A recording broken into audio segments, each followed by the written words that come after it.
você já leu esse livro aqui, com certeza você se perguntou se esse livro era atual. Uma obra que já faz um bom tempo que foi lançada, mas mesmo assim ainda reflete um Brasil contemporâneo. Hoje vamos falar sobre Quarto de Despejo. Para você que não me conhece, eu me chamo Juliana e vamos fazer essas reflexões e análises sobre o livro Quarto de Despejo, da Carolina Maria de Jesus.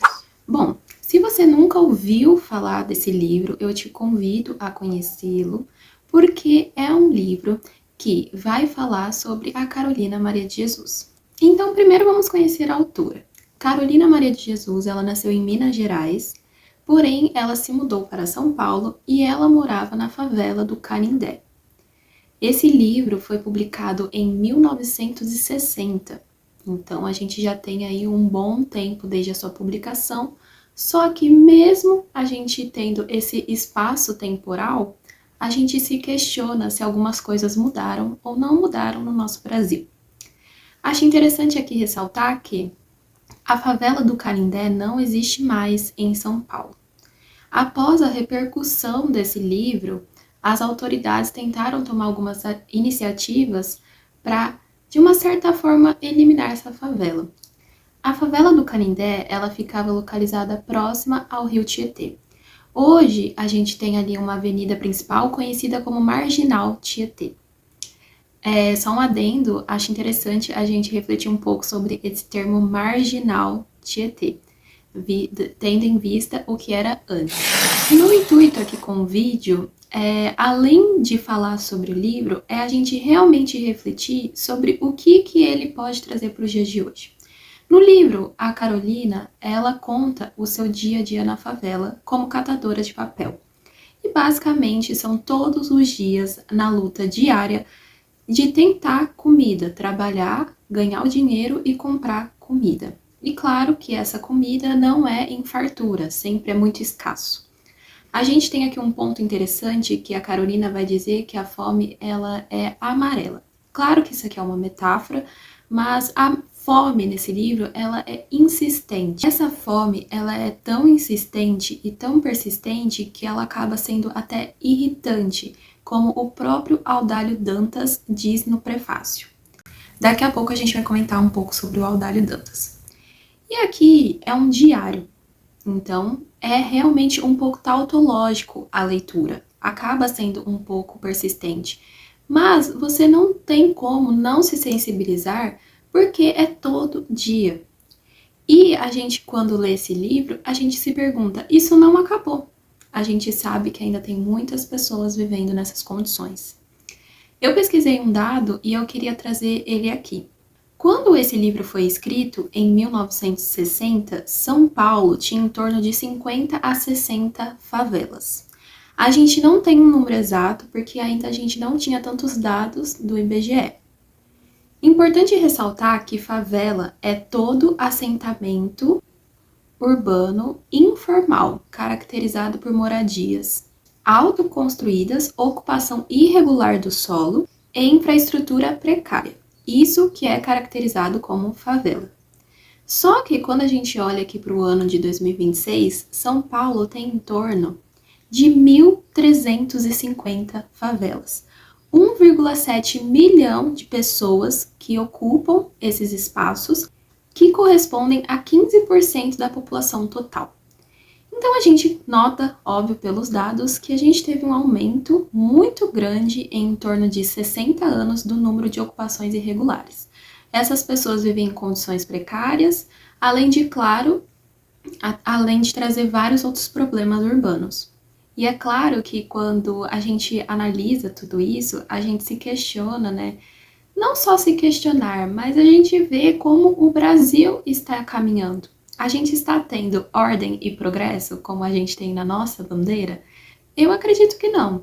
Claro que a gente teve muitas melhorias em vários outros aspectos, mas a gente ainda tem uma grande parcela da população que vive nessas acomodações, e não só necessariamente favelas, a gente tem vários outros tipos de acomodações irregulares também que essas pessoas vivem e o poder público não chega ou não quer chegar.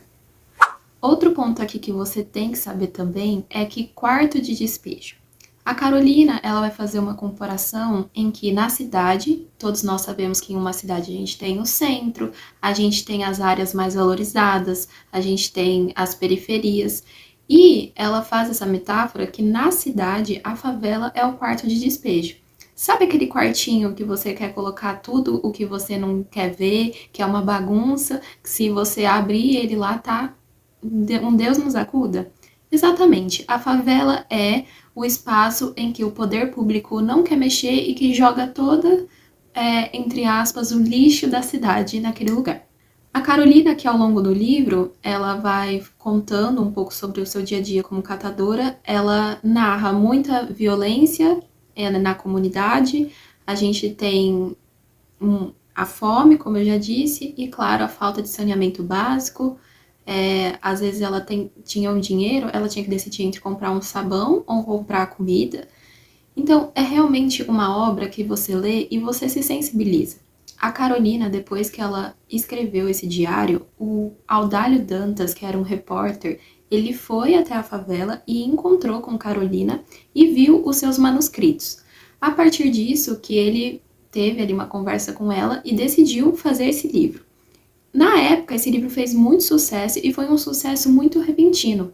Só que, ao mesmo tempo que a Carolina teve um sucesso muito alto, depois foi difícil ela manter esse sucesso.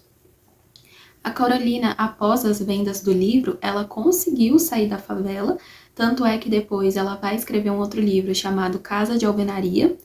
Só que a Carolina, depois que ela escreveu o livro, fez sucesso e conseguiu sair da favela, ela ainda continuava como uma mercadoria, porque ela tinha essa pressão em escrever constantemente os relatos da vida dela, então ela se tornou muito uma mercadoria. Foi difícil para ela depois se manter, porque a ascensão do livro foi muito curta, foi muito rápida.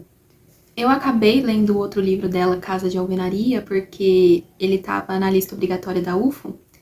E também é muito interessante, porque aqui em Quarto de Despejo, a gente tem muito a fome, a miséria. Na Casa de Alvenaria, a gente tem muito essa pressão do mundo moderno em ser produtivo, em ser uma mercadoria, então a gente já tem um outro âmbito social. Mas independente de qual livro você lê da Carolina Maria de Jesus, eu acho que aqui o importante é a gente tirar as reflexões de como a gente está lidando com o Brasil. Isso daqui é um livro histórico, não é uma ficção, é uma realidade. Essa realidade mudou? Essa realidade melhorou? Não melhorou. E mesmo após anos, esse livro continua super atual. Eu vi algumas reportagens que vai ter um filme desse livro. Não sei quando ele vai ser lançado, mas já saiu aí algumas notícias de atores. Eu vou querer assistir quando for lançado, com certeza. Mas aqui o vídeo em si é pra gente, além de eu te indicar esse livro, você conhecer esse livro se você não conhece, mas que leia esse livro, registrar, porque mesmo eu falando aqui sobre o livro, e você com certeza entendendo a situação que eu tô dizendo pra você, que eu acho que nenhum brasileiro é ignorante ao ponto de não saber das mazelas que acontecem no país, mas que você leia esse livro porque ele vai te tocar de uma forma que só o livro vai fazer.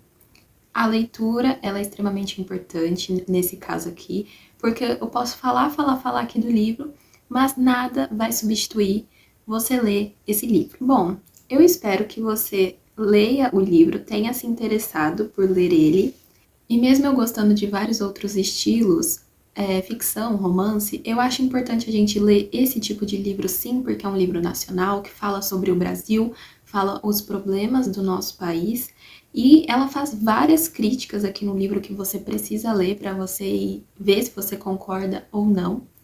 Mas independente do seu pensamento, isso daqui é um fato histórico que a gente não pode ignorar. Existe, acontece e ainda persiste. E nós, como cidadãos, que a gente vai ter aí um ano de eleição e tudo mais, a gente tem que pensar muito bem no que a gente vai tomar como decisão, porque não tá bom. Não tá bom e não sei se tem muita perspectiva de melhora, mas a gente tem que ser pessoas atualizadas e evitar a alienação. Eu acho que esse é o mais importante aqui. Eu espero que você tenha gostado. O vídeo aqui não foi muito aprofundado sobre o livro, justamente para não dar muito spoiler sobre o livro, mas eu queria trazer ele aqui no canal porque é um livro extremamente importante. E eu não estou exagerando, realmente é extremamente importante. Vocês têm que ler esse livro. E eu espero que você tenha gostado do vídeo. Dê sugestões de livros aqui nos comentários do que vocês gostariam que eu falasse. Eu tô focando aqui um pouco no canal mais nesses livros, um pouco mais de teor social, psicológico, porque esses livros aqui também são muito bons para repertórios de redação. Então também o intuito aqui é ajudar você, caso você esteja nesse processo, como eu também estou. Não se esqueça de curtir o vídeo, se inscrever no canal para apoiar aqui e eu espero que você tenha gostado. Até a próxima!